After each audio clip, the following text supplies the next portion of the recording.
That's Blake Stillman. He's a senior. Perfect snap by the long snapper. Rugby-style boot. Doesn't get much on it. I don't know whether it's partially deflected or not, but it's going to be down by Troxler across the other side of the field at the 38. So good field position for St. George's, their second drive of the ball game with just 2:21 to go in the quarter.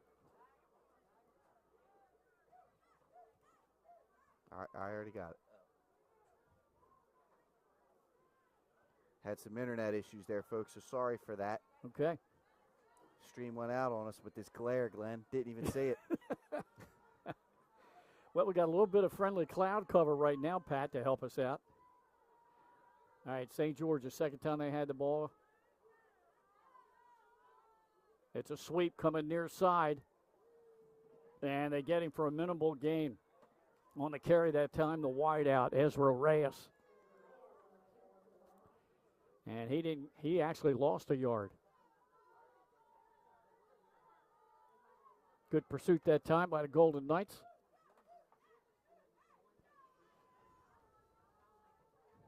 Yeah, well, now can they do it on second and third down, Glenn? They've done a really good job of stopping the St. George's offense on these first down opportunities. Now they got to do it for a whole set of downs here. Goff again checks into the huddle with the play from the sidelines. He'll go in the gun. I believe he has Buck to his left. Yeah, Buck gets the handoff right up the middle, runs into Jace Troxler, but crashes across the 40 to about the 42. This young man runs the football seeking contact out, Glenn. He's looking for someone to run over. How about unofficially 3 carries for 39 yards? That's a pretty good average, Pat. Yeah, that'll play. That'll play. Third down and close to 5 for the Seahawks. Pass, little out route, caught up near midfield, and a first down at the Central 49. Nice pass. Goffigan's been strong. That's triplet again, isn't it? Yep, triplet.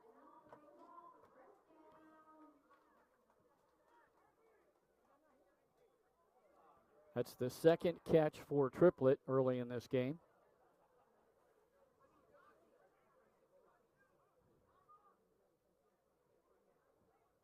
Goffigan 2 for 2. As I mentioned, you won't see a whole lot of passing today from either team. From the Central 49, first and 10 for the Seahawks. Handoff, Aiden Jones trying to get the far edge of midfield. Slows up a little bit, and he'll gain about 4 yards, run out of bounds at the 45. He just went through that. He's all right. Good to see these guys get up. Looked like that whole bench went down. Yeah. But you're right, Glenn, about the game scripts here. I mean, this is like a game from 2008 broke out again. You know? Right. Which makes sense. I mean, both these coaches have kind of coached in from that era and have moved into this new era of spread offenses. So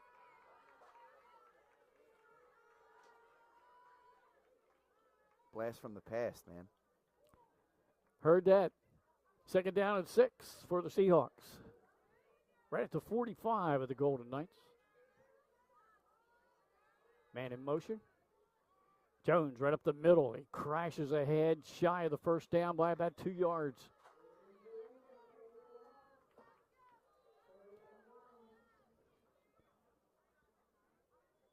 Nice run, and third down is short. This will be 2-down territory here. And that could be it for the end of the quarter, and that is it. 1 quarter in the books here at St. George's High School on Senior Day. It's 7-0 in favor of the Seahawks. Second quarter action after this. First State Orthopedics has 46 physicians and 22 physician's assistants at 16 locations across the state of Delaware. We provide both surgical and non-surgical treatment for a variety of orthopedic conditions, are specially trained in current state-of-the-art techniques. We serve as team physicians for over 20 high schools, Wilmington University, and many local recreational and competitive leagues. Our doctors are readily available to all local emergency departments, medical aid units, and urgent care centers for consultation and treatment. Give us a call today at 302-731-2888 or visit us online at firststateortho.com.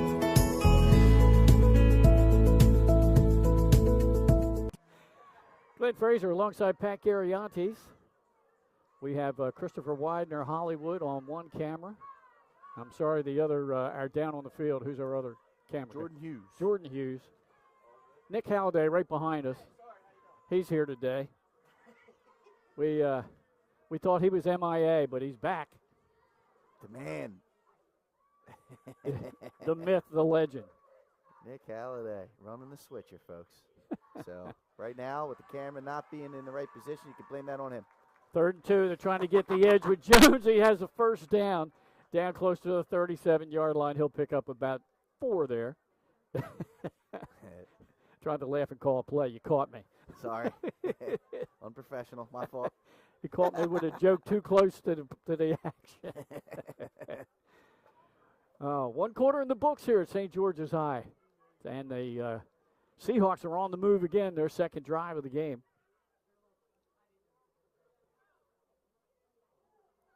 Going again with this unbalanced look with Buck and Aiden Jones in the backfield.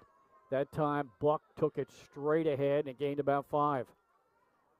But that's under his average. His average was 11. I know. My Lord, he's really starting to fall off. Right. Yeah, I mean, with these two backs at Coach Wilson's disposal, it makes sense as to why they're a run-heavy offense, Glenn. I mean, these two young men, they're both different styles of backs, which really helps. And you know, when Coach Wilson was having the big-time success at St. Mark's, that was kind of their bread and butter, was the ability to run with some, quick and athletic running backs as well as a bruiser, as there's a encroachment on Sussex Central, so it can't continue to hurt themselves here early in this game.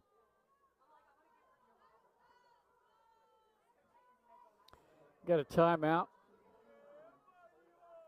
Had a penalty on the Golden Knights, so it's 2nd and inches. They stay with the 2-back set with Buck and Jones. Oof. Oh, fumble. It's on the turf. I think St. George's pounced on it back at the 30. That was a close one. They almost got the encroachment again. Yeah. And then the bobbled mesh point in the backfield. They're lucky to maintain possession here.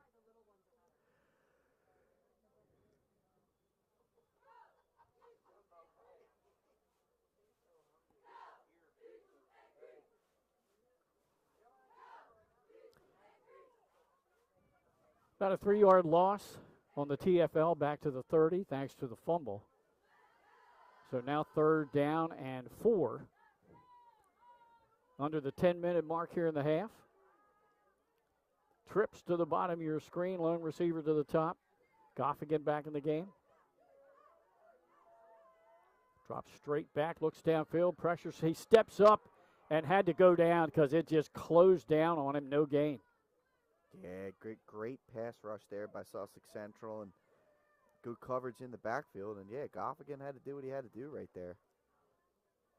So now 4th down and 4 at the 30 of Sussex Central. St. George's offensive huddle looks to the sidelines. And here comes QB Goffigan into the huddle.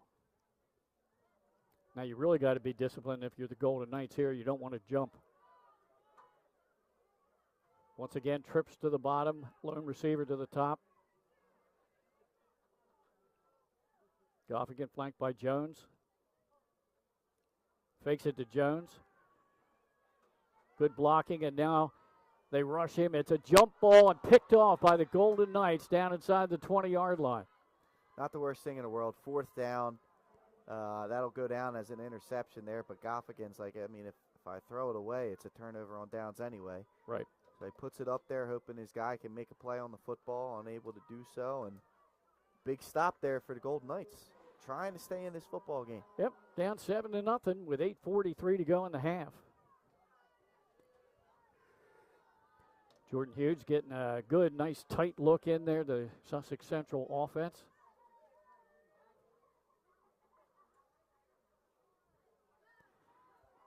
Golden Knights break from the huddle. Haven't been able to really get Will Harmon on track. Pitch out. Harmon Eluded one defender. He has the edge. He's down the sidelines. He's all the way up to midfield. He turns it back, and unless there's a flag, he's going all the way. Will Harmon. You called for it, Glenn, and you got it, buddy. Yeah, how about that? You called for it, and you got it. Unreal. 82 yards on the touchdown run. And now let's see if Sussex Central can convert here and tie it up. They brought him in motion, and you know they've run like the wham almost off of that the last 2 times. Fake that motion, and that time St. George's, all it takes is a split second, a half a step of undiscipline or uncertainty. And right there, you're used to seeing Spruill get the ball the last 3 times on that motion. And this one time they didn't do it. They gave it to the pitch man, and Harmon knew what to do with the football. Got him in space, and he could make some plays happen. Had a touchdown called back earlier, Sussex Central did. This time they played disciplined play. Chance to tie this game or take the lead right here. All right, the holder is Pucci. And the kicker is Ronaldo Roblero Alvarado. He's a lefty, left footer, trying to tie the game up. Snap looks good. Kick on the way. Kick up and good. Timeout on the field. 8:28 to go in the half, and we're all tied up here, 7-7 on 302 Sports.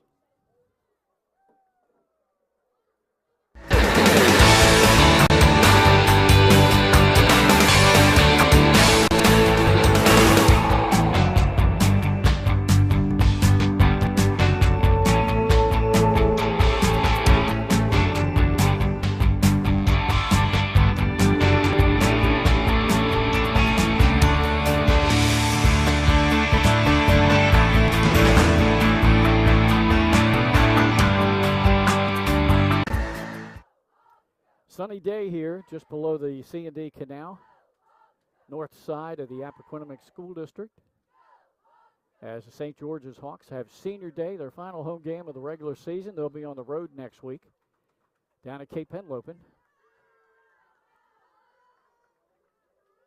As it stands right now, Pat, it looks like teams that are already in the Class 3A tournament, obviously Middletown, Salesianum, and Smyrna.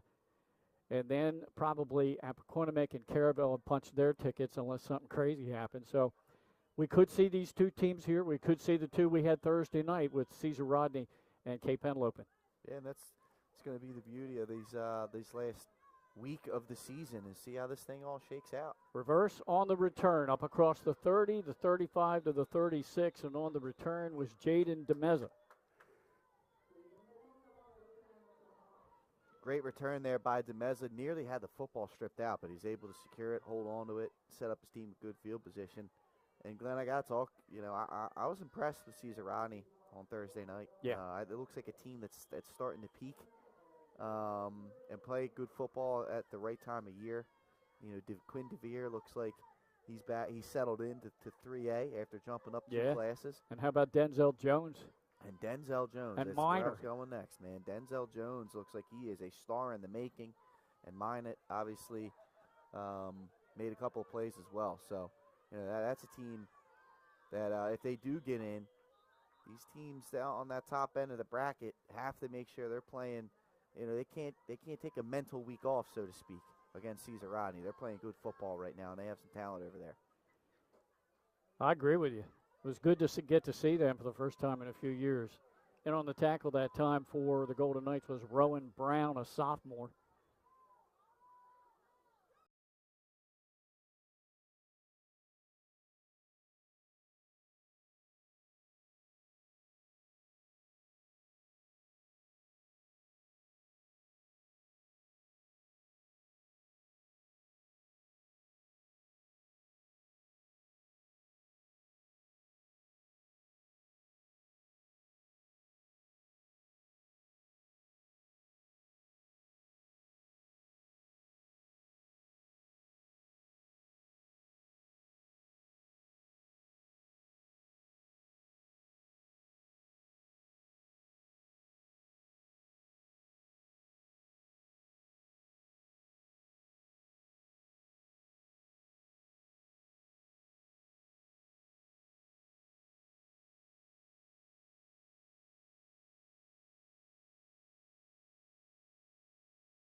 So they'll tack that on from the stop there at the 20. What a drive here. Yeah. This was needed for Sussex Central right now. Trailing in this football game. And especially because you already mentioned it, St. George is going to receive the kickoff to start the third quarter. Absolutely. That's going to make it goal to go. So a 17-yard run by Will Harmon. His last two runs, Pat, 17 and 16 yards. He has 41 yards in this drive. Curious to see if we see a heavier dose of him in the second half. He's lining up as the wingback. Pitch out is to Floyd Satchel, and he is down close to the 6-yard line. Try to get him out there on the edge. Good pursuit by St. George's there. Yep, second and goal from the 6. And the Golden Knights would like nothing more than to use much of the final 1:15 in the half and score and leave St. George's little time. Pucci is lined up wide out, bottom of your screen. They go with Floyd Satchel again, and he powered down inside the 5. He's at the 1. Nice run. How about this young man coming in on this drive exclusively? Yeah. Making some plays. Filling in for Muhammad, who's not available today. And doing a nice job. Now let's credit the O-line. They're doing a real good job of blocking as well for the Golden Knights. Waiting and taking a long time to get this play in from the sideline. They might take a timeout. I think you're right. Coach Wells he calls for the timeout right there. Runs that clock down to 25 seconds. Still going. There it is. All right, he let it go to 20. We're going to keep it right here. Coach Wells calls a timeout from the 1. It will be 3rd and goal.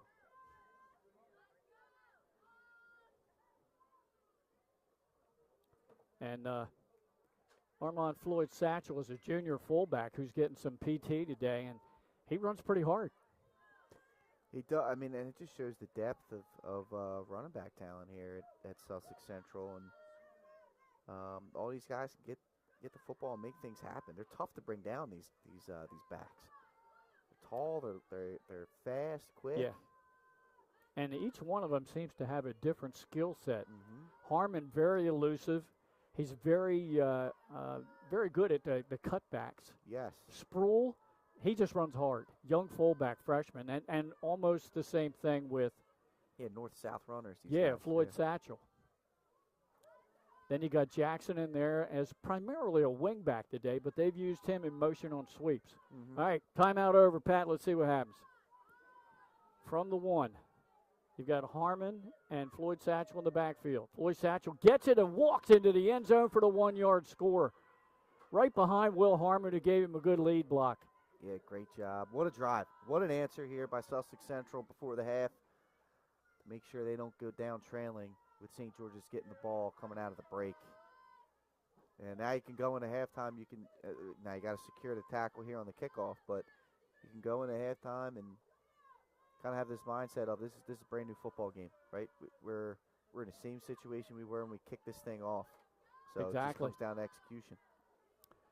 All right, the left-footed kicker is in. Alvarado.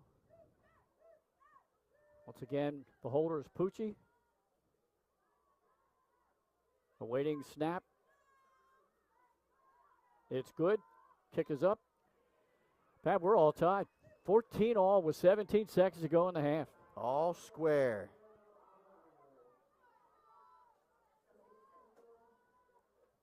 It's a big answer, Glenn. I know I've said it a couple of times, but that was Sussex Central needed that. Like you said, playoff lives on the line here today in this game.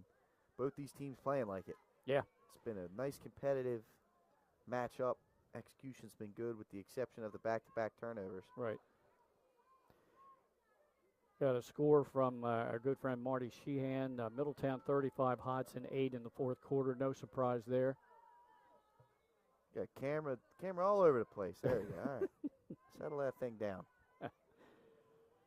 Let's see, Archmere 27, Tower Hill nothing. They're going into the fourth. No surprise there. Christiana 21, Charter 7, Charter School Wilmington. That's a halftime score. Our thanks to Marty Sheehan from the Delaware High School Football Pod, as he is a loyal viewer and keeps us up to date on scores. Absolutely. Marty, we'll see. I don't know. Energy level's kind of low. I didn't get my coffee this morning. I'll see what I can bring you here in the second half. Alvarado's kickoff, high end over end, short kick, going to be taken inside the 15, fumbled, and then picked up on a hop. Back inside the 10, DeMeza. Nice cut. Yeah, good cut, and he'll go out of bounds. Let's see, it's going to be inside the 15, I believe. That's it looks like you got it out to the 20. Did he get that to 24, 25? Is that where I see this guy marked up at? Now look at the official back here inside the 15-yard line. So he's going to have it about the, I'm sorry, you are right, across the 20 to 22. Okay. Did a great job of stopping on a dime and cutting back. Because it looked like he was going to be tackled inside the 10 there. Yeah. 11 seconds left. I think, knowing that you're getting the ball here coming out of the half, I would be very surprised if there's a level of aggression or anything like that here. We may even see a knee. We'll see. Yeah, let's see what they do. Wideout goes in motion. He's coming off the field. All right, you had too many out there. It's a knee. Goffkin goes down on a knee. That's going to take us to the locker rooms at halftime. Boy, we've got a good one here, folks. Pat and I will be back about midway through the halftime period here with our unofficial stats, our scoring plays in the first half, and scores from up and down the state. We'll do all that in about 10 minutes. It's senior day, so extended halftime, and we're all tied up 14-all on 302 Sports. Boom. Turn your vision into a reality with Capstone Homes Design Center, bringing personalization, luxury, and quality all into one location, where you'll meet with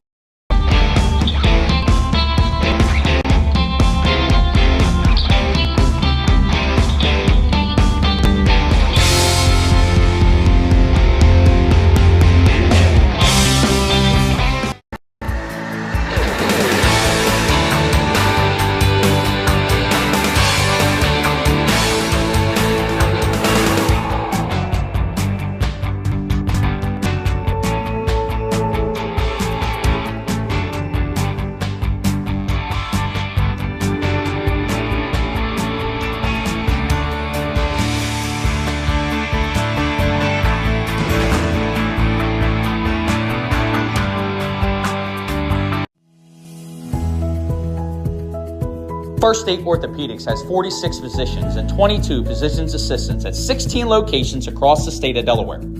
We provide both surgical and non-surgical treatment for a variety of orthopedic conditions, are specially trained in current state-of-the-art techniques. We serve as team physicians for over 20 high schools, Wilmington University, and many local recreational and competitive leagues. Our doctors are readily available to all local emergency departments, medical aid units, and urgent care centers for consultation and treatment. Give us a call today at 302-731-2888 or visit us online at firststateortho.com. Get the assurance that your HVAC system is what you need with Ambience. Ambience provides you with over 25 years of experience in the heating, cooling, and plumbing industry. The team at Ambience Heating and Air Conditioning provides high-quality residential HVAC installations, maintenance, and repairs in new and older homes in the Delaware, Maryland, Pennsylvania tri-state area. You may not realize it, but half of your energy costs go to heating and cooling. Make sure your energy dollars count and call us today for a free estimate. 302-239-HVAC. 302-239-4822.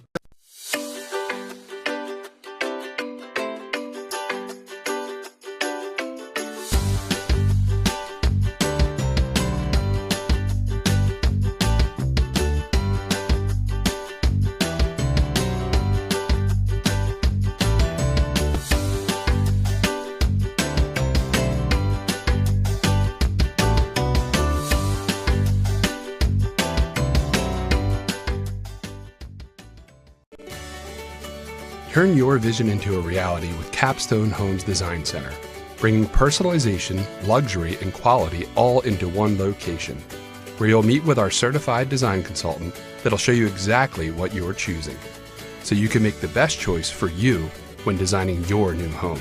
From first home to vacation houses, we build and design homes for everyone. Set up your appointment now and find your dream home today at Capstone Homes.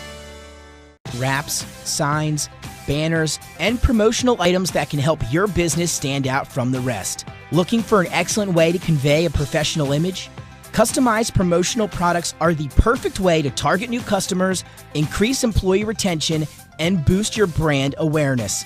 Let the professionals at Cassidy Graphics bring your advertising ideas to life. Give them a call today at 302-326-2412. Again, that number is 302-326-2412. Again, Cassidy Graphics brings your advertising ideas to life.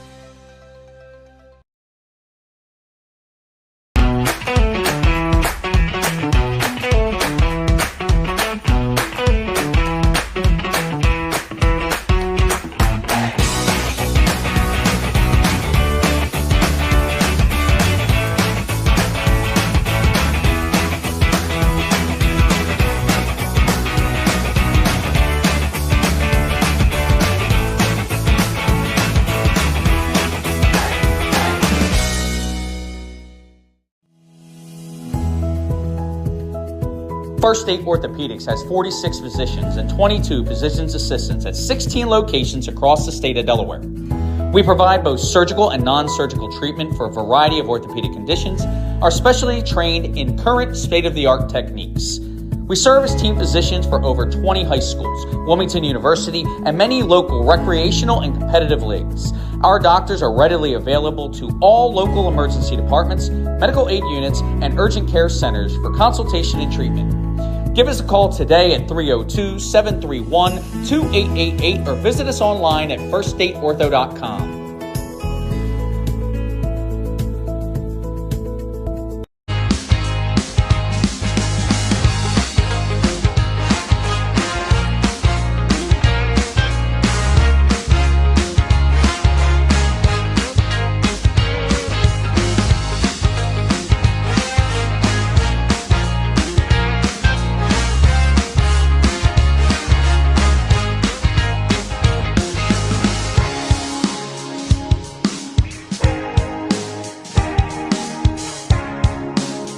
Matt's Fish Camp has 3 locations, all conveniently located on Route 1 in Lewis, Bethany Beach, and Fenwick Island. Matt serves fresh seafood, coastal classics, and Sussex County comfort food. With an array of camp cocktails, craft ales, and a carefully selected wine list, there's something for everyone on the menu. Matt's is the place you can bring your family for dinner, grab lunch during the week, or hang with friends at happy hour. Each location offers unique outdoor dining and a raw bar featuring fresh, local oysters. Open daily for lunch and dinner. Stop into Matt's Fish Camp in Lewis, Bethany, or Fenwick. Paint Doctor, making house calls for your sick walls. Richard C. Edwards Jr., the owner of Paint Doctor, started it all in 2002. Paint Doctor prides itself on its personal yet professional approach to working with customers and holds itself to the highest standards with all projects. The Paint Doctor staff follows one main objective when performing our services. Customers and their homes are treated with the utmost respect. Our workmanship and quality of personnel is demanded at every step of the project. We treat your home as we would expect someone to treat ours. Preparation before painting is paramount. Just open the door and we will handle the rest. Paint Doctor also believes in a strong community involvement as well by supporting several local sporting teams, leagues, and schools. Paint Doctor services include interior and exterior painting as well as carpentry. Please visit our website at paintdoctorpainting.com for information or coupons to help with your next job. Welcome to Premier Physical Therapy and Sports Performance. We're a locally owned outpatient physical therapy practice with convenient locations in all 3 counties in Delaware. At Premier, we have experienced physical therapists with advanced credentials, but their hospitality, passion, and enthusiasm is what makes the difference for you. Find our convenient locations at premierptsp.com. The Clubhouse at Baywood is a full-service restaurant and premier wedding and event venue in coastal Delaware. Located just a few miles from Lewis and Rehoboth Beach, this all-inclusive venue features breathtaking views, stunning indoor and outdoor spaces, and a team of professionals to help you plan your dream wedding. From our in-house florist to our award-winning culinary team, we will take care of everything, making sure your day will be one to remember. Reach out today to schedule your tour at Baywood. From Fenwick Island to Middletown, Surf Bagel is your go-to spot for fresh baked bagels and good vibes. We're open daily from 6:30 a.m. to 2 p.m., serving up breakfast and lunch favorites like our specialty wraps, made-to-order salads, tasty smoothies, and locally roasted coffee. Be sure to check out our iconic merch, the perfect way to wear the beach life wherever you go. Dine in and enjoy the beach atmosphere, or grab your order to go and hit the road. We're stoked to serve you soon. Turn your vision into a reality with Capstone Homes Design Center, bringing personalization, luxury, and quality all into one location, where you'll meet with our certified design consultant that'll show you exactly what you're choosing, so you can make the best choice for you when designing your new home. From first home to vacation houses, we build and design homes for everyone. Set up your appointment now and design your dream home today at Capstone Homes.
First State Orthopedics has 46 physicians and 22 physician's assistants at 16 locations across the state of Delaware. We provide both surgical and non-surgical treatment for a variety of orthopedic conditions, are specially trained in current state-of-the-art techniques. We serve as team physicians for over 20 high schools, Wilmington University, and many local recreational and competitive leagues. Our doctors are readily available to all local emergency departments, medical aid units, and urgent care centers for consultation and treatment.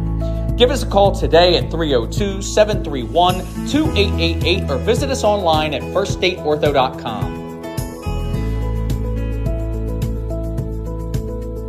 Get the assurance that your HVAC system is what you need with Ambience. Ambience provides you with over 25 years of experience in the heating, cooling, and plumbing industry. The team at Ambience Heating and Air Conditioning provides high-quality residential HVAC installations, maintenance, and repairs in new and older homes in the Delaware, Maryland, Pennsylvania tri-state area. You may not realize it, but half of your energy costs go to heating and cooling. Make sure your energy dollars count and call us today for a free estimate. 302-239-HVAC. 302-239-4822.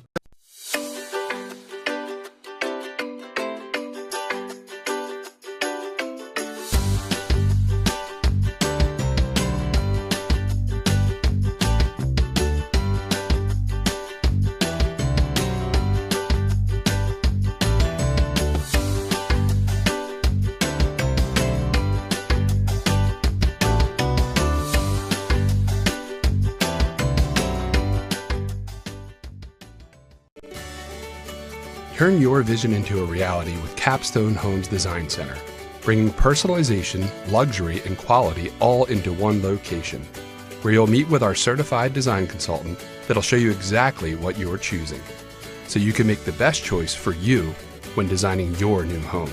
From first home to vacation houses, we build and design homes for everyone. Set up your appointment now and design your dream home today at Capstone Homes. Back here on Senior Day, halftime festivities as the senior cheerleaders and families were announced to the crowd here. We're all tied up at 14 all. Glenn Fraser alongside Pat Gariantes. We got Christopher Widener. We call him Hollywood on camera. Field camera is Jordan Hughes. Nick Halliday here as well. Let's take a look at our unofficial stats for the first half. Pat has those team numbers up for you. Yeah, and taking a look at it, Glenn, both teams ran the football well, as we expected, right? St. George's rushed for 139 yards on the ground. They did get a couple of completions for 14 yards through the air for a total of 153 and their 14 points. Sussex Central, it's all on the ground. They've thrown the football, have not completed a pass, however, but 189 yards on the ground, including that big 82-yard rush for a touchdown in that first quarter. So their total at 189. And like we said, we're tied up here, 14-14. It's a whole new ball game as we're here at the half. All right, here's the individual stats. Floyd Satchel, 4 carries and a touchdown for 12 yards. Sproul had 7 carries for 31 yards. Jackson, 4 carries for 15. And then, of course, Will Harmon, who'll be going over 1,000 yards this season in his senior year. He has the 82-yard touchdown, 131 total, Pat, on just 6 carries. Wow.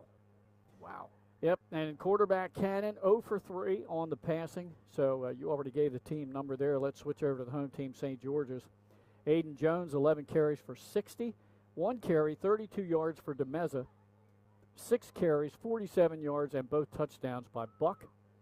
And then Goffigan is 2 out of 3 with an interception, his 7th of the year, for 14 yards. And both those completions went to Triplett. Those are our unofficial stats. Here are the scoring plays. First quarter, first time they got the ball, St. George's with a 28-yard touchdown run by Buck. That was at the 5:33 mark. Wichard's kick made it 7-0 into 1. Second quarter, 3 touchdowns combined. The first one, an 82-yard run by Will Harmon. Alvarado's kick tied the game at 7. That came at the 8:28 mark. At the 4:50 mark, it was an 8-yard run by Buck. Wichard's kick extended that lead out to 14-7 for the home team Hawks. And then with 17 seconds to go in the half, a 1-yard run by Floyd Satchel. Alvarado's kick tied it up.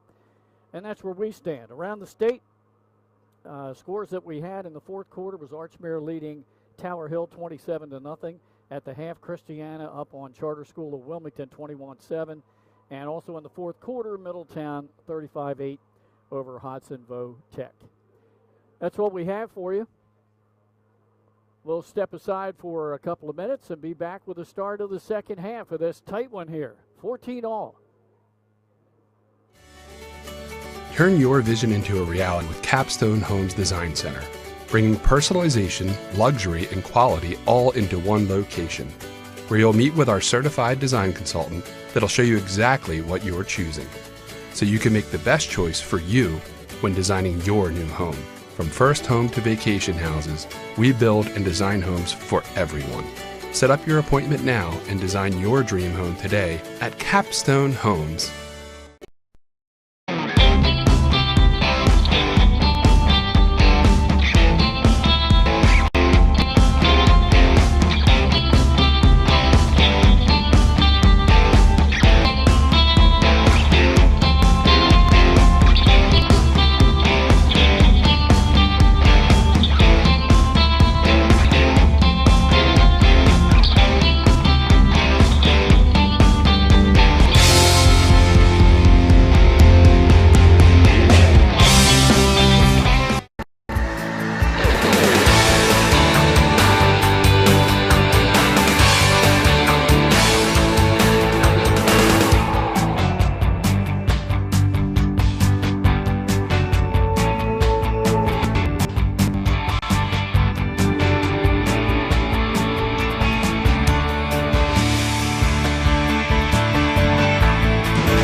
First State Orthopedics has 46 physicians and 22 physician's assistants at 16 locations across the state of Delaware.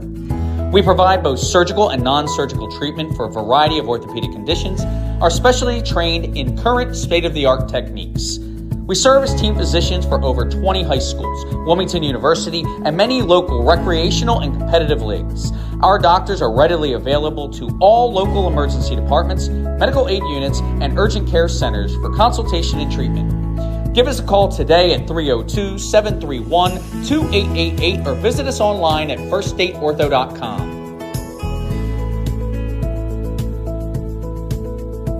Get the assurance that your HVAC system is what you need with Ambience. Ambience provides you with over 25 years of experience in the heating, cooling, and plumbing industry. The team at Ambience Heating and Air Conditioning provides high-quality residential HVAC installations, maintenance, and repairs in new and older homes in the Delaware, Maryland, Pennsylvania tri-state area. You may not realize it, but half of your energy costs go to heating and cooling. Make sure your energy dollars count and call us today for a free estimate. 302-239-HVAC. 302-239-4822.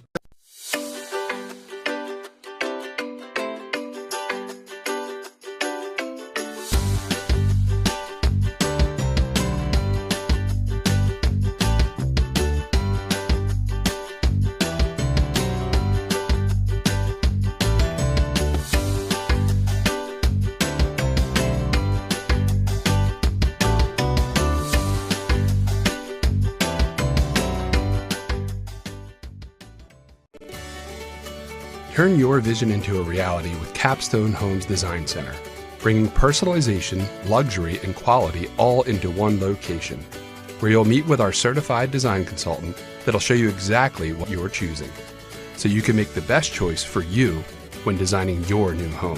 From first home to vacation houses, we build and design homes for everyone. Set up your appointment now and design your dream home today at Capstone Homes. Back here at St. George's Tech High School, getting ready for second half action of this 14-14 ball game. Two teams, members of Class 3A District 2, and we just talked to him Thursday night. The Cape Henlopen head coach Chip Knapp here in the bleachers, scouting out his next opponent, the St. George's Hawks. And he brought up a good point, Pat. He said, I'm getting a good look live of their offense. And he said, number 6 looks pretty good. I said, yeah, Buck's a load. But he told me, he said, I can't get a read too much on them defensively because they're going against a wing T offense, and that's, that's not who we are. He's not wrong there. That's definitely, it's a unique look, right? That's a unique look that you're going up against. Mm-hmm. Oh, man. Yeah, they use different personnel groupings to combat a wing T offense. For sure. Anyhow, not always nice chatting to him. Said he was up this way. So that'll be their final regular season game next Friday night at home against St. George's. And Sussex Central, they need a win today and again next week to have any kind of shot at getting in. Yeah, and they're a scrappy team. They've got some talent there, and what more could you want, though, Glenn, than coming down to the last week of the season to determine some of these teams' fates? Program note, next Friday night, originally we were going to be in Middletown for the Appo Jags and the Cavaliers, a game that if Appo pulls the upset, there would be a three-way tie for first in District 1. And since they all beat each other, you can't go that as a tiebreaker. So I believe the next tiebreaker is points allowed between the three teams in those games that they played. I would say Appo, even if they pulled the upset, is going to be in a pretty big hole there because they gave 49 up to Salesianum when the Sal's shut Appo out. So anyhow, where are we going to be? Well, the upstate crew, including Pat, next Friday will be at Red Lion Christian Academy for St. Mark's and the Lions, and that'll be for a district title in 2A. Should be a good one. Where will I be? I'm going to be doing the field hockey championships at Rouleau Stadium on the campus of University of Delaware. Love it, Glenn. Where I will be tomorrow for semifinal action in Division II, along with Shannon Timmons. It's about that time of year. Oh, yeah. Championships are approaching. It's crazy to think that the winter season, I don't believe, is going to go into December this year. I think everything's going to be wrapped up by December 1st. I could be wrong, but yeah, I think you're right for fall sports. Yep. So we're in championship month, man. November. Can you believe it's already November? It crept up on me pretty quick. I think it crept up on all of us. Yeah. I mean, I'm getting a text message from Shannon like 2 or 3 days ago. He said, you want to ride up together on Sunday? And I'm going, Sunday? What the heck, Sunday? Yeah. Oh, semifinals of field hockey already? Well, Our Eagles have a bye week, Glenn. That's right. So it's all good. We're in sleep mode. You know? Yep. Get to go watch some high-quality field hockey play. Yeah, Division II wide open, I believe, this year. Of course, no Delmar in Division II, and that's a shocker. That is a shocker. When's the last time that? Do you guys know that yet? It's been a while, yeah. I'm sure Shannon's got all that at her fingertips. Yeah. She would have to, if she's viewing this, would have to get in touch with us, as she did rather frequently on Thursday night. We were cracking her up. Had a good mix of music at CR High School. You know, they did a good job. They mixed it up, went different generational things there. There was a lot of generations covered on Thursday night, and you know, as a lover of music, I really appreciate that. I really do. It can't all be the modern stuff. Yeah. It can't all be the old stuff. Yep. You gotta have a mix. You gotta have a blend there. And the Rider faithful did a pretty darn good job of that on Thursday night. Yeah, kudos to them. Good to be down there again. It's been a few years for me. It was only my second visit this season, Rodney. The only other time we did a lacrosse. Okay. I don't know if it was a quarterfinal game. It might have been a quarter or a semifinal game they hosted. And that was the year I think they made a semifinal run, maybe even made a championship run. I can't quite remember. They had a big fella, and I can't remember his name, but I'm going to bring him up anyway. Yeah, Caesar Rod, they won it all. I think it was 2 years ago. This was longer than 2 years ago. Okay. This was probably closer to like 6 years ago. All right. And this dude was just, 6'2", probably just 220, 230, thick. You don't usually see guys built like that playing lacrosse. Yeah, that's a tight end. He was scoring all over the place, man. All right, we are ready to go here to start the action in the second half. Hawks receiving the kickoff from Alvarado.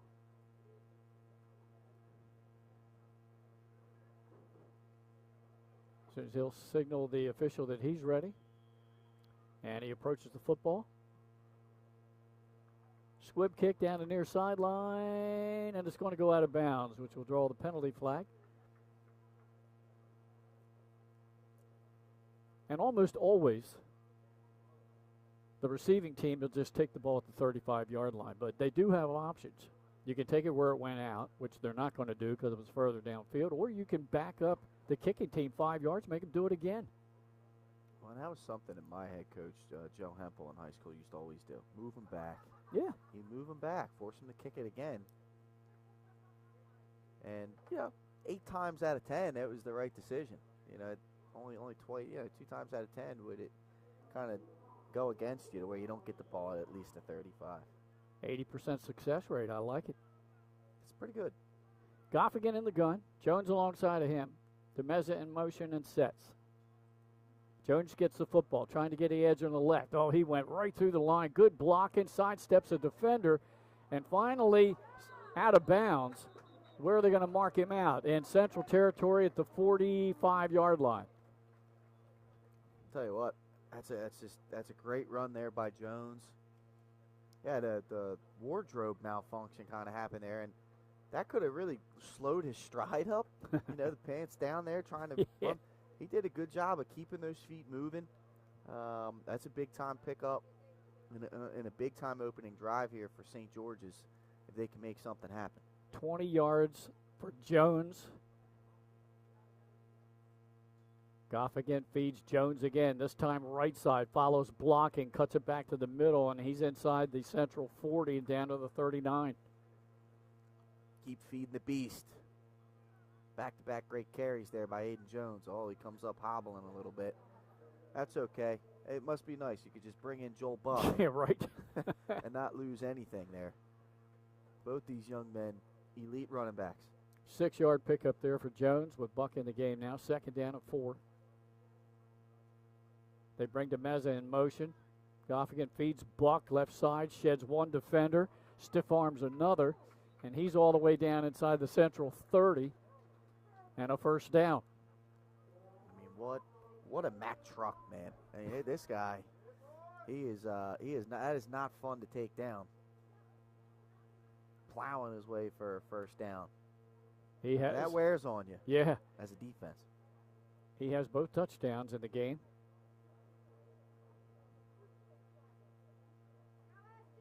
Triplet will split to the top of your screen.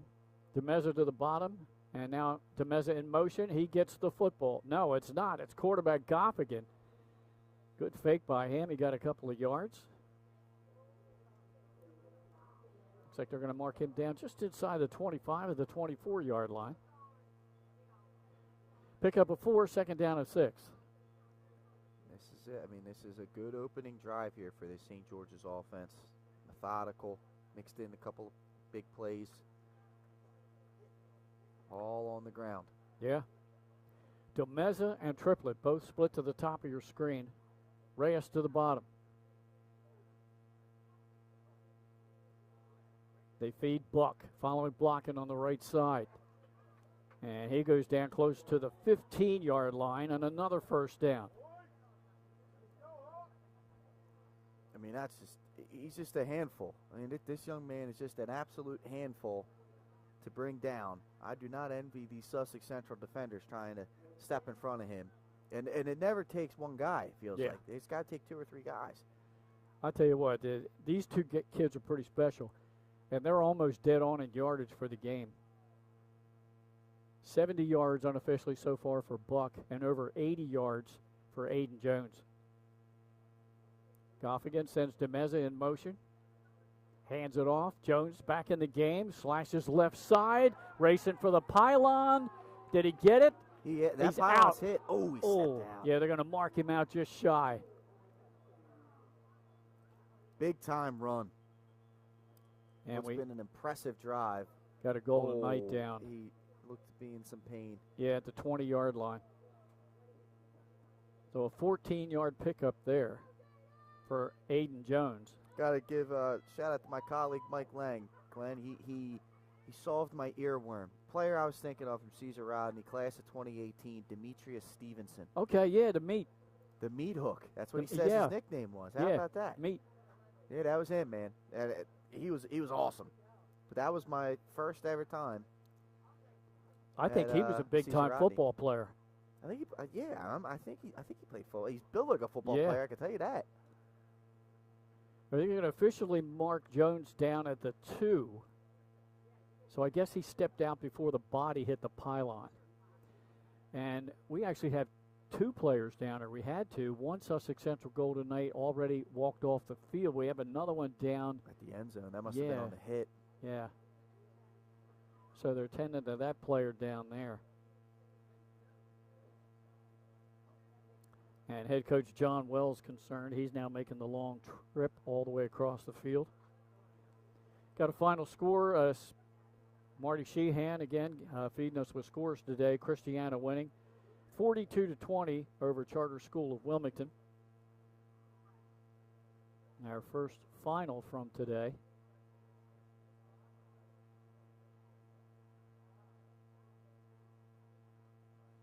Nothing shocking so far, it no, looks like. Not really. And again, 8 games today. We had 10 on Thursday night, and then 3 last night. And next week, the Upstate crew will be at Redline Christian Academy, a district title on the line as they take on St. Mark's in Class 2A. And then Benny Mitchell and his crew might have the game of the season down State, Indian River, and Lake Forest. 2 undefeated 9-0 teams battling for the district championship. And 2A District 3. Yeah, I can't wait. That's going to be a fun one to watch.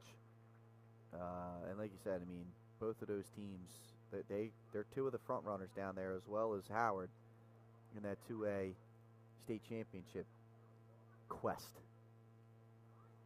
Archmere winning today, 33-6 over Tower Hill.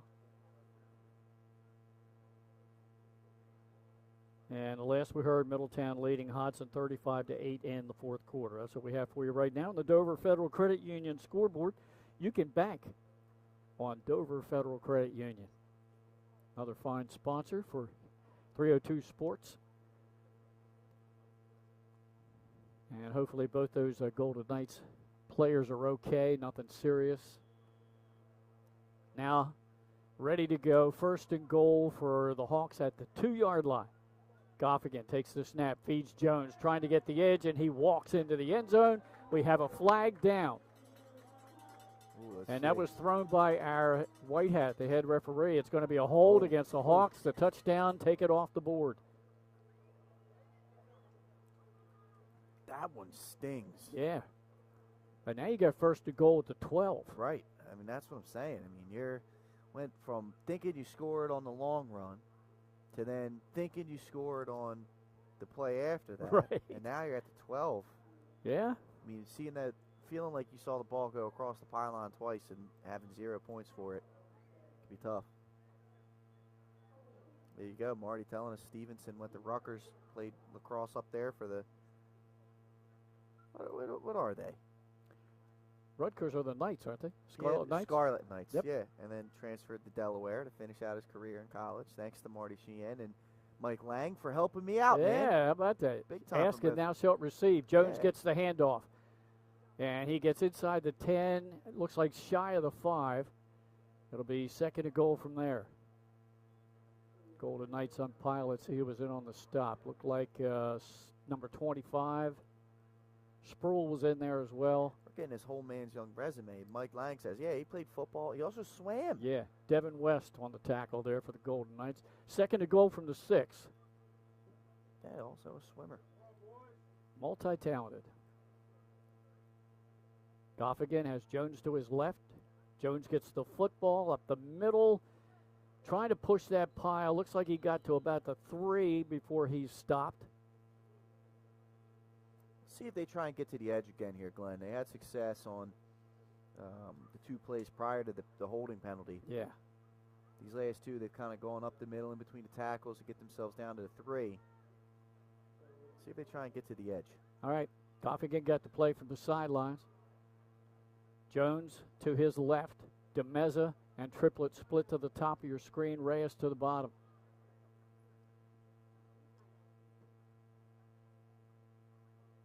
They feed Jones. He was hitting the backfield. He got away, waiting for the officials to call it. I think they're calling him shy of the goal line. I'll tell you what, it's a great cutback because he was going to get tackled for a loss there. Gain of 2 there. Look for the jumbo package. See if Buck comes in the game. He looks like he is. I think Yeah, that's a good call. This Wildcat look here, Glenn. Good call.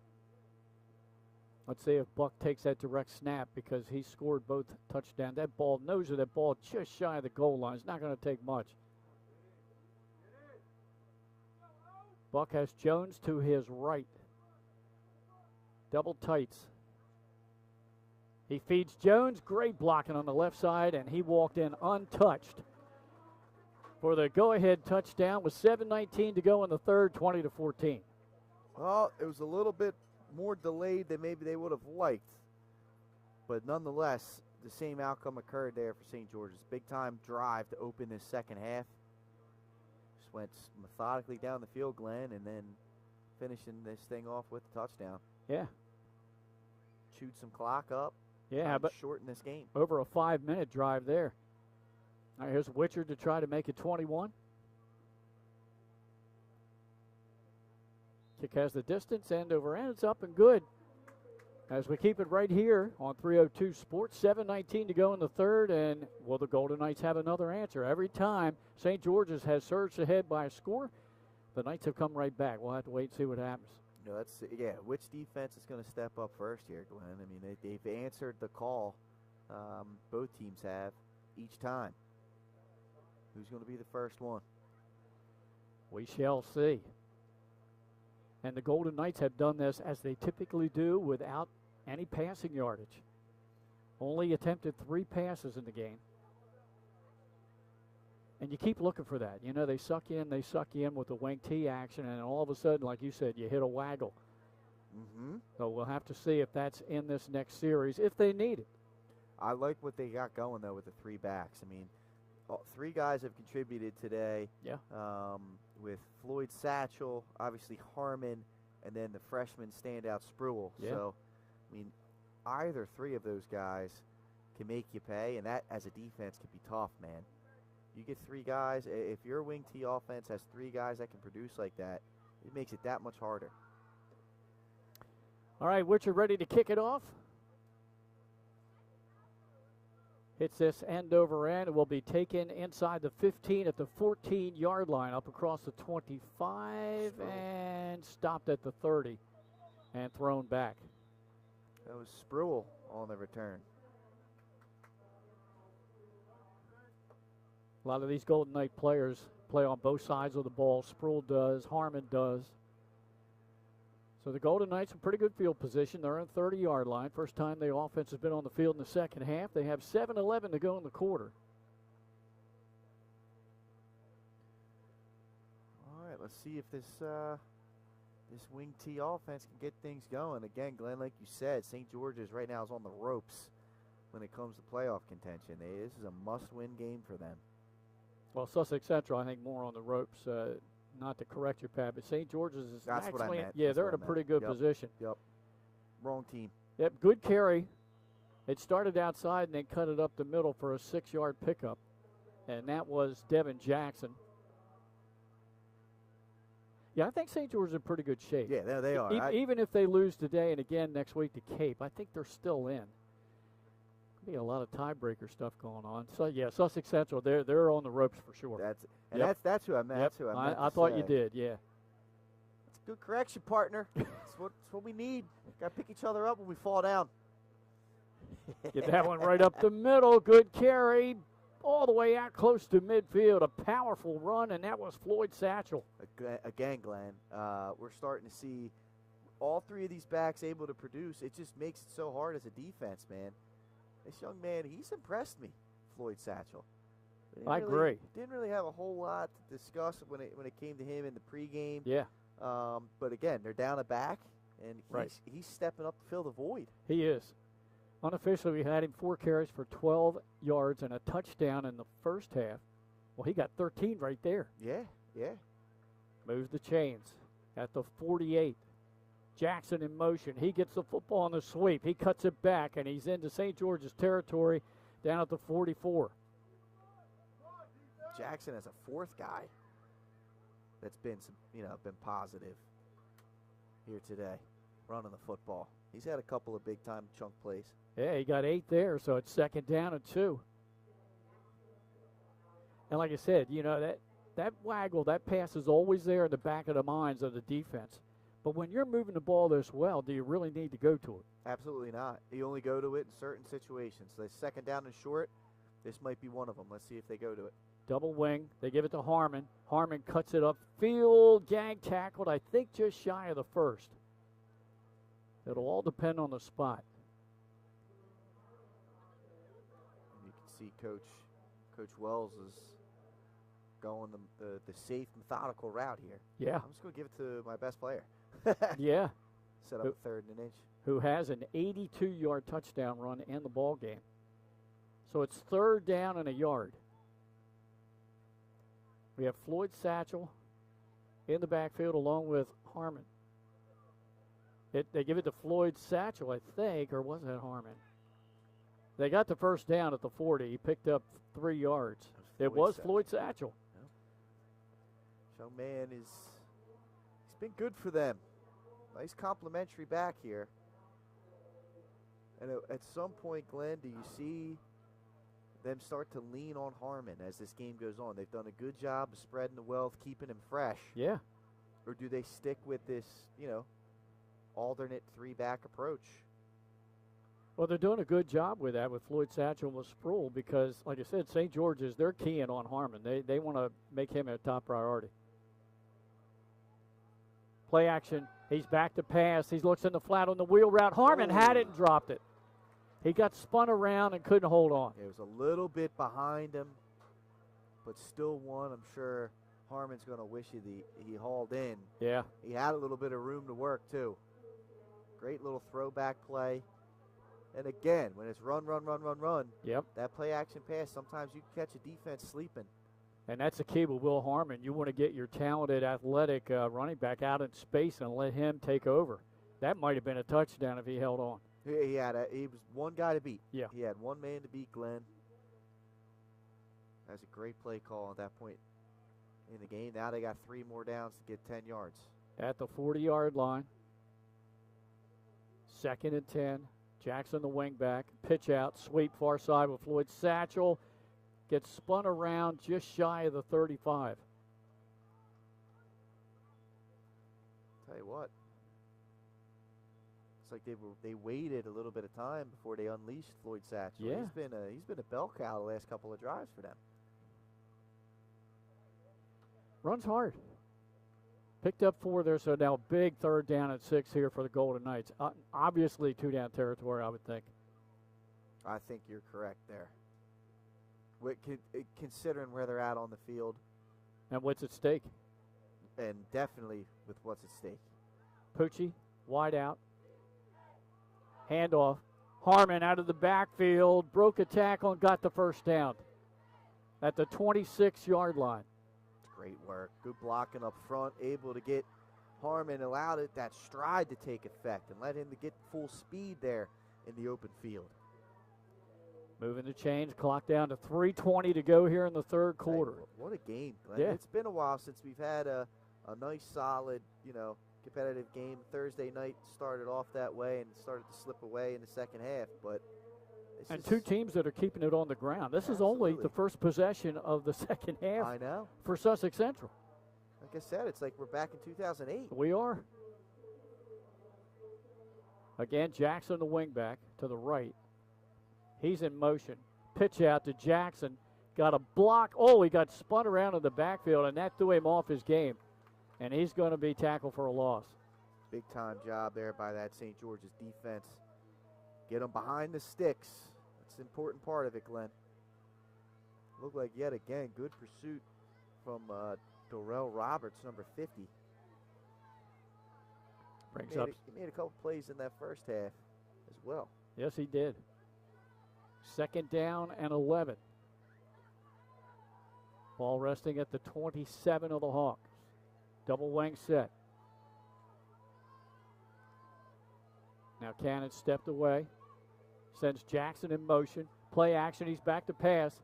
He gets hit. Spun around. He'll be sacked. First sack of the game. A loss of 3. Oh, we talked about in the pregame. These DNs can make some pass rush, things happen. And yet again, they haven't had many opportunities, but Mekhi Smith was able to get in there, wreak some havoc with some others, and that pass rush can get to you. Great opportunity. They're not going to get many of them tonight. They take advantage of that one right there today. They take advantage of that one right there. So they're backed up to the 30 of St. George's. 1:30 and counting to go in the 3rd. So now it's 3rd down and 14. Single wingback. The wingback's Harmon. He comes in motion. Cannon's back to pass. Looks middle of the field. A leaping attempt made and incomplete. Looking for Floyd Satchel. And he'd like to have that one back. It's a great throw. I'm impressed so far here today with Josiah Cannon and his limited opportunities. He's put the football on his receiver's hands. Yeah. There's been a couple of drops that have been big. Let's see what they do here on 4th down and 14. I'm not so sure we might see the wheel route again with Harmon. They're going to have to put the ball in the air again. Yeah. They need to get down to the 16-yard line for the 1st down. Long time in the huddle. They may end up having to call timeout here. Let's see.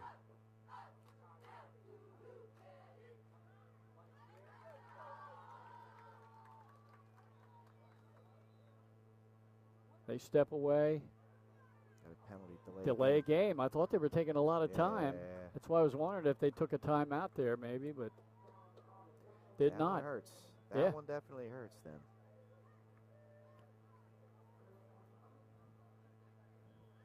Ball now resting at the 35 of St. George's. 4th down and 19.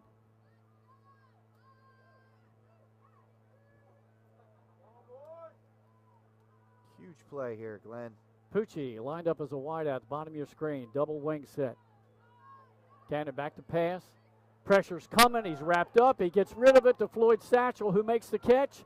Avoids one defender, gets a good block, but he's going to be gang tackled way short of the first down. And we're going to have a blindside block here on Sussex Central. So not only will St. George's get the football back, does this penalty yardage, will that count after the play, or since it was during the play, is it a declinable penalty? I'm not sure. And we've got a player down. This looks like a Hawk. Yeah, it was who got blindsided. Okay. 15 years ago. That's on the highlight reel. That's on the. It's a good tape. block, yeah. Because he got just around in front of his shoulder pad. But I think that this adjustment in terms of the way the game's officiated is a good one. These are kids at the end of the day. Yeah. And not exposing them to those. That's where injuries can happen. Exactly. Those hits right there. Leave that to the pros. Trying to protect the kids, and we Correct. can't fault them for that. You know.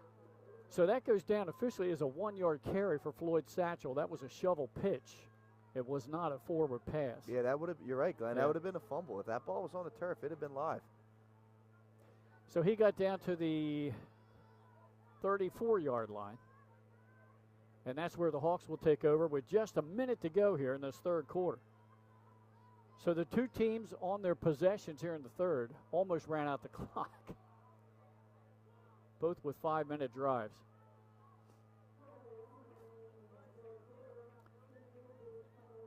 And that's the first time today that Central has not answered a Hawk touchdown. And this drive here becomes paramount. If the Hawks take this down the field, eat clock and score, it's going to be tough for the Golden Knights. Handoff right up the middle. Good carry on first down out to the 40-yard line. He'll pick up 6. Hey, Coach Wilson knows what he's doing here, right? Yeah. You're up 7. We're getting later into the game. That defense has been out on the field for a little bit of time. Just gonna throw some Joel Buck at you. Yep. Close this one out. Let me put my bruiser in the chew clock mode. Both of these running backs, Jones and Buck, are closing in on 100 yards in the game.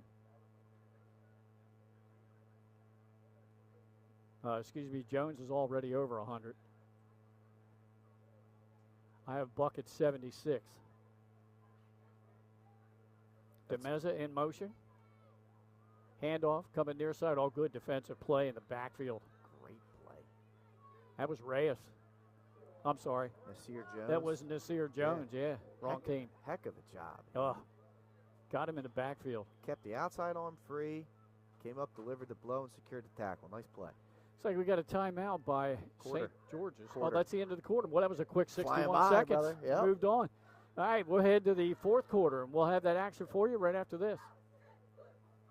Wraps, signs, banners, and promotional items that can help your business stand out from the rest. Looking for an excellent way to convey a professional image?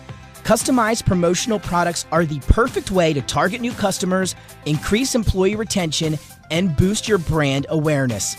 Let the professionals at Cassidy Graphics bring your advertising ideas to life.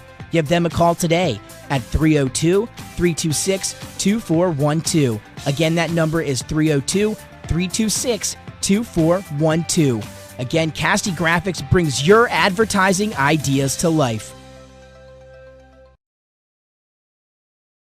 Wraps, signs, banners, and promotional items that can help your business stand out from the rest. Looking for an excellent way to convey a professional image? 12 minutes to go in regulation here at St. George's High School. Glenn Fraser alongside Pat Carriantes. Nick Halliday's in the house. He's running the switcher for the on-the-field camera and the one up here, which is operated up top here by Christopher Widener. Call him Hollywood. And we've got Jordan Hughes down on the field. Great day for football. The weather's perfect. It's about 60 degrees. And bright sunshine here as we're just below the C&D Canal. That it is. It is perfect football weather, Glenn. It's the best. Simply the best. Goff again in the gun. They're going to run the sweep, and again, a good defensive effort there by Sproul. Another TFL. Demeza tackle for a loss.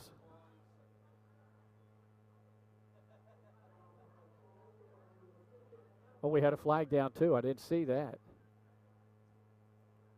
Penalty marker. Let's see what this is. If it's against the Hawks, John Wells will decline this. After 2 consecutive TFLs, they're backed up to their own 30-yard line, 4th down and long.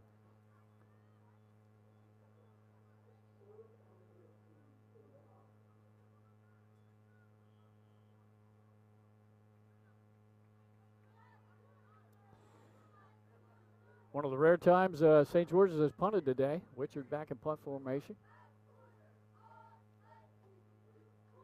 Perfect snap by the long snapper. Nice punt, too.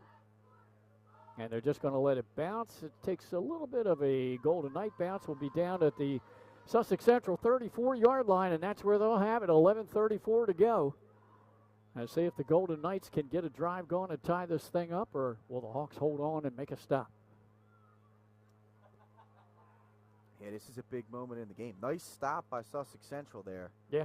After a golden opportunity for St. George's to take control of this football game.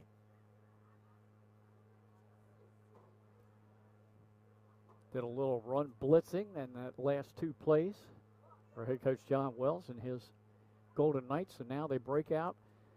Let's see if they stay successful on the ground. They kind of got forced into a passing situation in the last drive, and that's what made it stall. Double wing set, Harmon in motion. He gets the football. Stiff arms a defender in the backfield and will back down the sideline for a couple.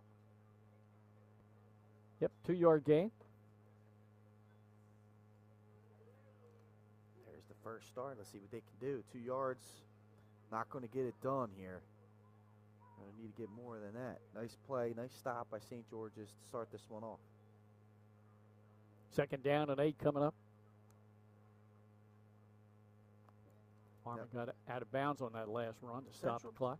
Central did a good job of running the football to get down into the scoring range the last drive. Then they got a little 3 consecutive passes, so a little bit off script for them. How you like that run there? Love that run, and that's what I was curious to see. Like, is Coach going to go back to the running game? I wouldn't abandon it. You got plenty of time left in this game. 12-yard pickup there, right up the gut for Floyd Satchel. And that moves the chains. They're all the way out to their own 47-yard line. Plenty of time, almost the entire quarter. 11 minutes to go. 21-14. Central on the deficit. Harmon gets the ball. Nothing there for him.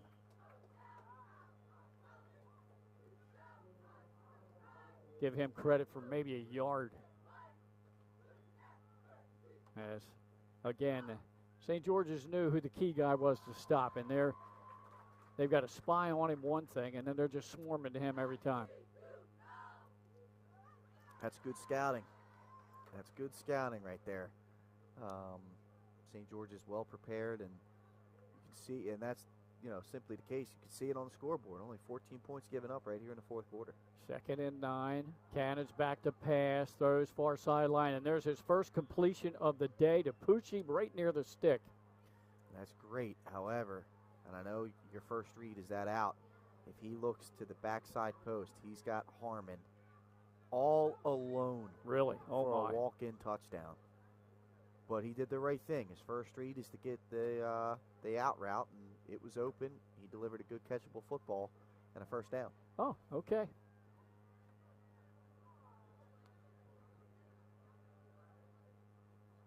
So that play went for 9 yards, not 8, where originally it looked like that's where they marked him out. Now down to the 42-yard line of St. George's. Single wing set. Give it to Harmon. Follow him blocking right side. That's one of his best carries in the half as he goes all the way down to about the 36. Staying ahead of the script on that one, Glenn. They finally, the key is allowing him to get the full speed. So if they can get him to 2-3 yards down the field where he's at full speed, he can make some things happen. Right there, he wasn't touched until he was 5-6 yards down the field. Nice first down run. 2nd down and 4 as we're inside of 9.5 minutes to go in the ball game. Cannon under center. Devin Jackson, the wing back. It's a reverse. Harmon gave it to Jackson, following blocking at the 30-yard line, and that's where he'll go down. But enough for another first down, Pat. Penalty marker in the middle of the field. Let's see what this is. I see that. He had enough for the first.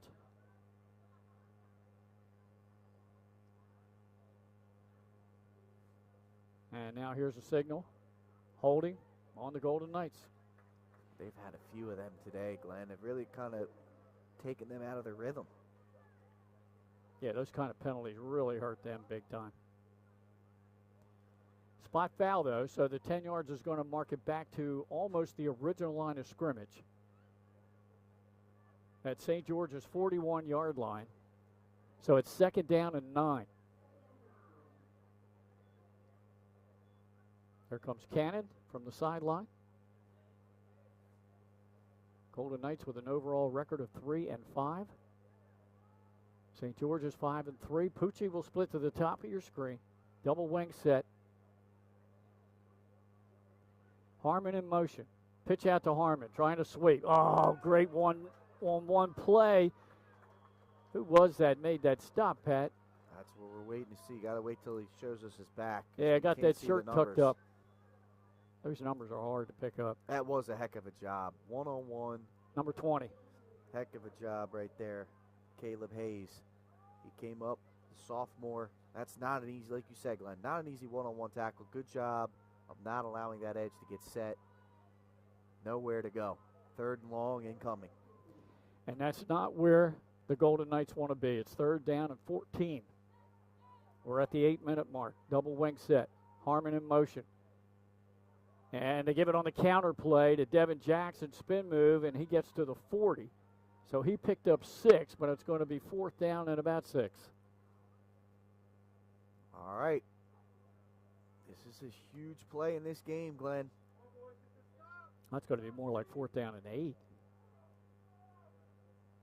Thought he had a little bit more than that. Maybe I think you should expect to see pass here. Maybe that pass that got him the first down prior to the this set of downs. And if that's the case, watch the backside for Harmon. Harmon is a wing back. He goes in motion to the top of your screen. Not running it. They're back. He's looking downfield. Oh. And just missed. I think that was intended for number 80, Colin Smith. So they give it over on downs, Pat, and that was huge. Smith coming across on the over route. Maybe threw that a little too soon. If he takes one last step back, he's got Harmon even with the cornerback. Yeah. I don't know about you, Glenn. I'm throwing that up and letting him go make a play. As it is, only 7:14 to go in the game. So I think we might see a little bit more of Sussex Central, what they did on the last 2 offensive plays for the Hawks in that last series, a little bit of run blitzing. It looks like they're going to go to this Wildcat look. And they will. Buck takes the snap, hands it off to Jones, trying to get the edge on the far side. He got pretty good yardage on 1st down out across the 45. Did a great job of staying in bounds, though. That's the key right now for St. George's. Now, step 1, let's get positive yards. Step 2, let's stay in bounds and let this clock run. Brings up 2nd and short. 2nd down and 3. 21-14. St. George's on top.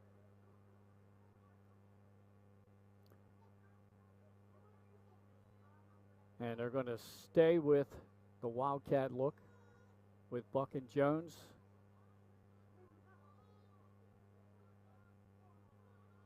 And they're going to use all the clock they can.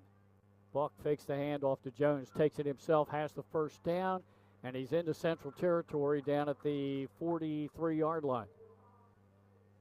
I mean, this young man, he's just a load, and he's a patient runner. I mean, they got 2 guys here, Glenn, between him and with Jones.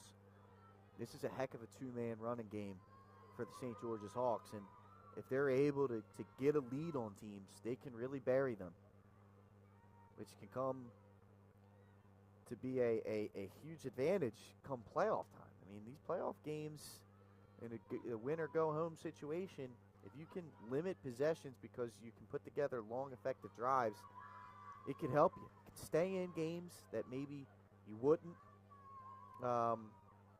If you had another strategy, and you could put teams away if you can get leads.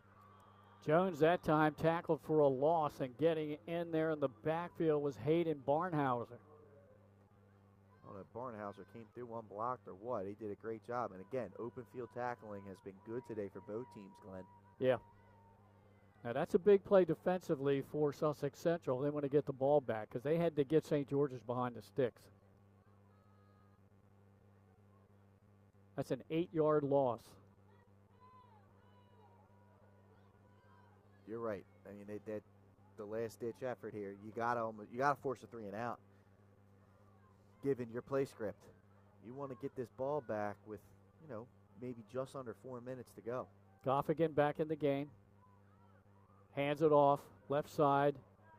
Hayden Jones got that all that yardage back they lost on the previous play.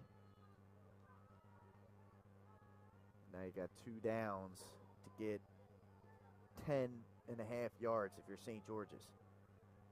And I would utilize the whole play clock. Oh, yeah, they've been doing that. 3rd down and 11. This could be the game right here.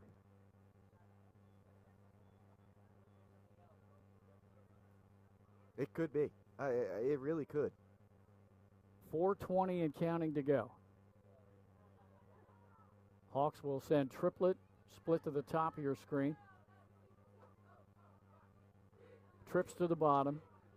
Goffigan flanked by Jones. DeMeza in motion. Goffigan back to pass. Steps up. Throws it downfield. Looking for DeMeza on the wheel route. He almost made the catch, but he would have been out of bounds. That'll stop the clock. Just under 4 minutes to go and make it 4th and 11. Interesting that they wouldn't keep it on the ground there and try and take another at least 40 seconds off. They went for the kill shot. They did. First pass attempt of the second half for St. George's. So they'll send Wichard back in punt formation. Will Harmon is back deep to receive. Wichard's going to hit this from about his 45-yard line. Harmon standing down at the 10. Perfect snap. Long snapper doing a great job. Nice spiraling high punt. Harmon will let it bounce, and it will be down inside the 10-yard line at about the 9. That's a great job by Wichard. It is a phenomenal punt by Wichard. And you're going to force this Central offense to go 98 or 92 yards in under 4 minutes. That's a job well done.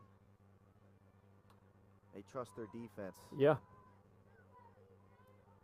Two teams that almost mirror each other, except one runs a more traditional style offense, except when they go to the Wildcat, and then the other uses the wing T. Mm-hmm. So they mirror each other defensively is what I'm trying to get at. Well, and from the run-pass Yeah. situation in terms of the game script. All right, Central takes over with 3:48 to go. It's like officially at the 8-yard line. Devin Jackson cuts it back and then slips as he went to make his cut. He got across the 10 to about the 13. Devin Jackson takes this towards the sidelines. He's still running right now. The cutback. I don't think he read the field right there. If he trusts his speed and keeps coming towards us here in the press box, that's at least a 15, 20-yard play. Wow. Good eyes there by my partner here, Pat Gariantes. Harmon gets it right side, got a good block far side, and he got down the sideline. Where did he step out? I think he got the first down, though, easily. It's a big run. Going to mark him out to the 25. 12-yard pickup there for Will Harmon. It's a big run right there. Try and get them any steps out so the clock stops.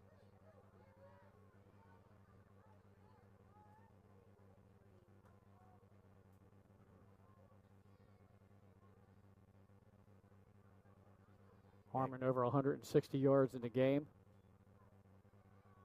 This is Floyd Satchel breaking tackles, running over people almost up to midfield. Big run again, back-to-back plays. And you can see this Central offense has got some confidence right now. Only down 7. And again, that decision to throw that football on 3rd down and instead of taking the extra 30, 40 seconds off the clock and potentially setting yourself up with a 4th down that you can convert. See if that comes back and bites the Hawks. Harmon is the wing back. Play action pass. Cannon's back to pass. Throws and completes the pass to Jevin Jackson. And Jackson's down just shy of the 25. What a drive when they needed it the most here by Central to set themselves up here. Plenty of time on the clock. And they are knocking on the doorstep here. Clock running with 2:30 to go in the game from the Hawks 26. Cannon under center, pitch out. They go Floyd Satchel. Oh, a blitzing defender in there and makes a stop for a TFL. And then a flag down. Is this face mask? Let's see. You already had one of those earlier. There it is. It's a 5-yarder, though. No personal foul. Right. I think that was that Caleb Hayes again come blitzing through there from his defensive back position. Negates the negative play and actually turns it into a net positive here. Yeah. Stops the clock with 2:18 to go. There's a call. Now the officials will step off the penalty yardage inside the 25 down to the 24, so a net of 2 yards.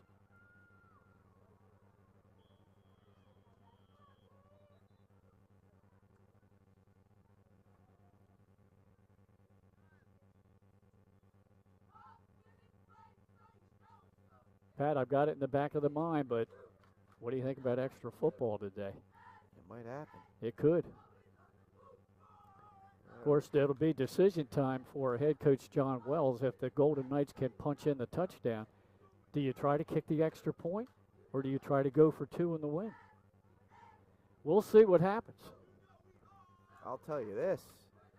We've had one great overtime game already this year. Oh, we have? That Appo and Caravel game. We're stepping off more yardage here. Yeah, what's going on? I don't know. Now they stepped it off down to the 21-yard line. Shoo. So it'll be first down at about 5. I think what happened was originally they stepped off the penalty yardage from where the ball carrier went down. That time they took it back to the line of scrimmage and then stepped it off. Interesting. Jackson in motion, give right up the middle. Sproul carrying people with him down close to the 10. It's going to be first down. 15, I'm sorry. It's going to be a first down. What we got now? Timeout, timeout, Golden timeout Knights? Sussex Central, Yeah. yes. Wellesley calls a timeout. Let's set it up for you. It's St. George's up by 7, 21-14, a minute 40 to go.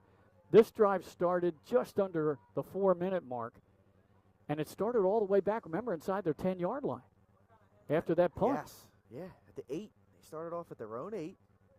They've had a couple of chunk plays on the ground, a chunk play through the air, and now they're one set of downs away from a goal-to-go situation.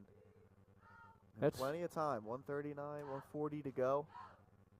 I think they still have 2 timeouts left. They have at least one, but I think they have 2. I think you're right. That was a 5-yard pickup, and the first carry of the second half for Sproul, who had over 30 yards rushing in the opening half. All right.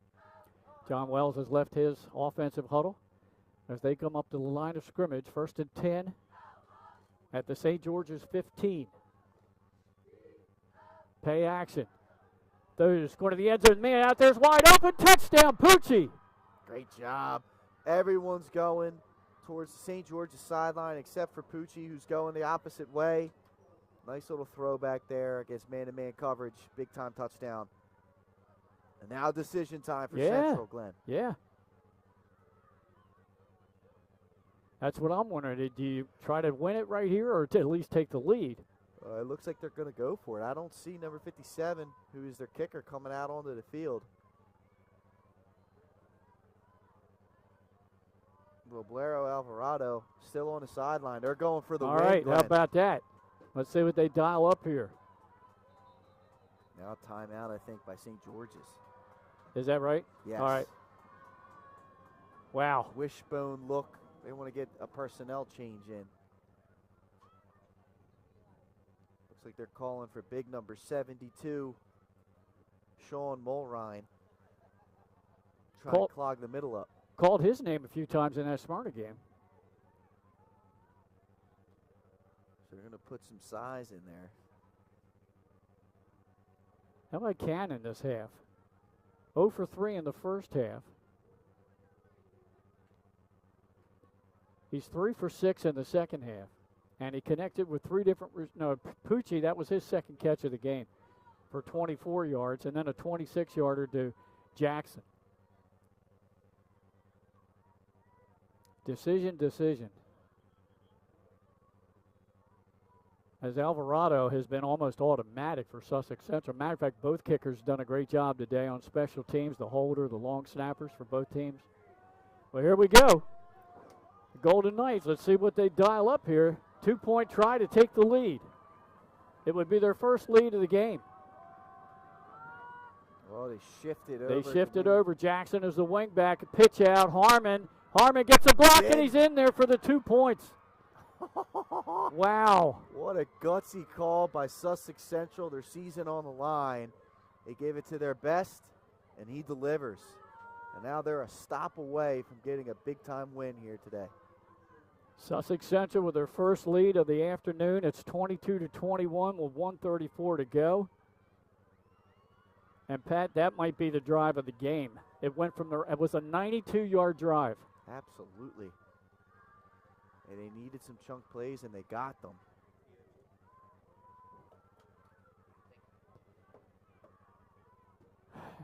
It's decision time for us, and even though the game's not over yet, because who knows what St. George's has in store, but, oh my gosh. I mean, Will Harmon is usually the guy you want to go to with. He's over 150 yards rushing. He has the 2-point try. But, I mean, you also got to look at Floyd Satchel. Yeah. Sproul, both sides of the ball. Those guys stepped up huge for this team. Down the man. Yeah. The defense keying on Harmon. Floyd Satchel with a big 23-yard run in that last drive. Yeah, that was impressive. Yeah. Maybe our player of the game should be John Wells. Right? What a gutsy call. That was a gutsy call. All right, 1:34 to go. Alvarado to kick it off. High end over end. We'll sail down inside the 13-yard line. Reversing field of motion and then being gang tackled shy of the 30. So those are our options for Sussex Central. Yeah. There's still 127 exactly to go here for St. George's. Final drive to starts. Flip this. Yeah, well, 1:27 to go.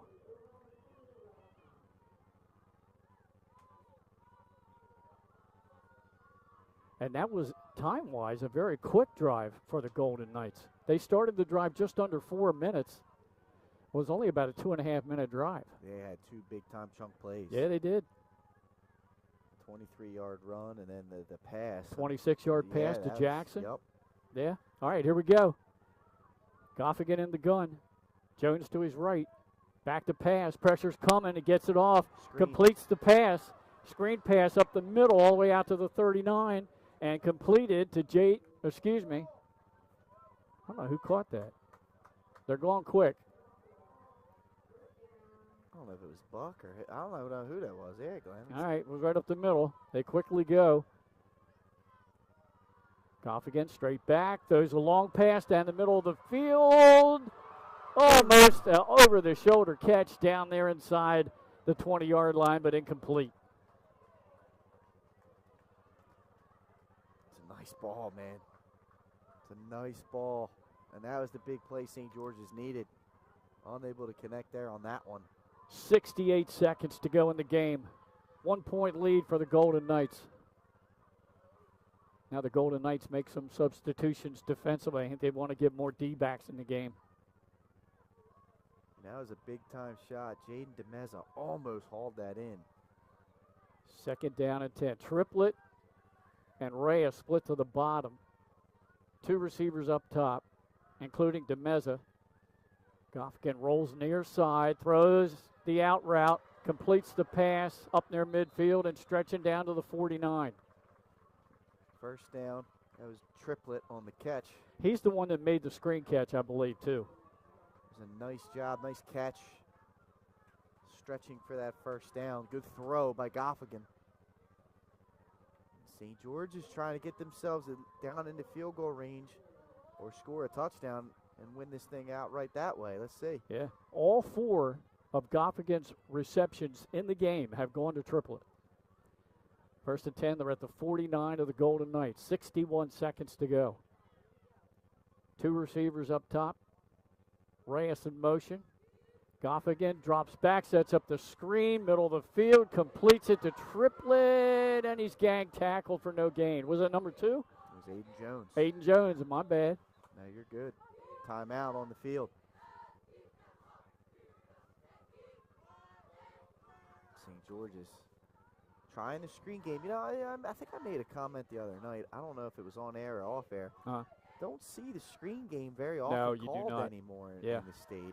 Matt, that's one thing I'd like to see Philadelphia Eagles do more of. Absolutely. And, you know, Coach Wilson's gone to that twice here. He has. On this drive. Effectively. First time it worked. Second time, that was great defense by Sussex Central. Yeah. To stop that one before it could get started. To give the backers credit that time for the Golden Knights because they had the rush on. And Goffkin allowed a couple of pass rushers to get in there on him. But they noticed it. They said, well, he's backpedaling and letting him come. He's setting up a screen, and they were all over it. So this is, I believe, the second timeout taken by Coach Wilson. Remember, he took one on the 2-point try. Yes. Yeah. So I'm thinking, at best, he has one left, and John Wells has one left. Boy, we thought this would be a heck of a game, and we're glad we're bringing it to you, Pat. It's delivered. Second down and 9 after a 1-yard pickup. Trips to the bottom of your screen. Goffkin takes a snap. Throws a long pass. Harmon's jumping forward, and Harmon intercepts it down at the 26. Secures the win.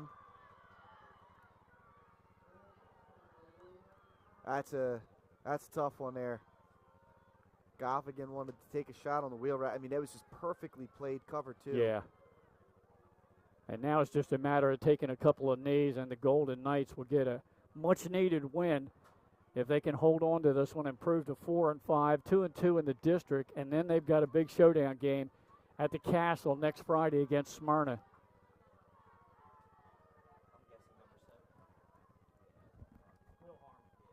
What a job, Harmon securing that victory there on that interception, Glenn. That's a big time players make big-time plays in big-time games. And that one was the biggest of all things. All right, I'm going to turn it over to the capable hands of my partner here, Pat Carriantes, as I make my way down for our post-game interview. Sounds good, Glenn. We got you, my friend. There's one knee down, starting us off here this time. They may need to do one more at most. Impressive performance here tonight, or today, by Sussex Central. They just stuck around, never got down by more than 7 points. And when push came to shove, they had an opportunity at their own 8-yard line to go down and score to tie this game up. Not only did they do it, but they came back out on defense and secured the victory with a big-time interception by Will Harmon.